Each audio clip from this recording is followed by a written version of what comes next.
Tume ya EACC inasikitika kugundua kwamba the ugly head, face and the tail of corruption has found its way to the vetting exercise, ile ambayo inatakiwa kuhakikisha kwamba wale ambao hawafai kushiriki biashara hii wameondolewa. Tume ya EACC inaendelea kumonitor ile exercise ambayo inafanywa na Mount Angels team. Ndani kuna KRA, kuna KEBS na kada, county government na polisi.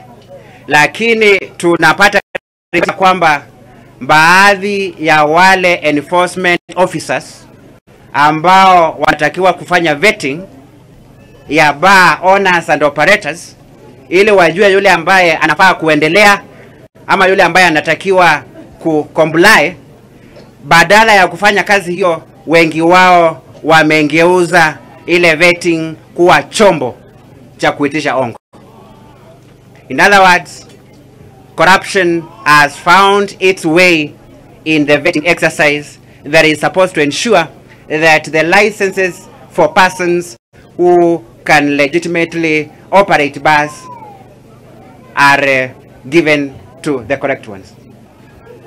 For that reason, EACC will be taking action against any person who is found to be compromising and sabotaging the ongoing government efforts to eradicate illicit alcoholic drinks from our country.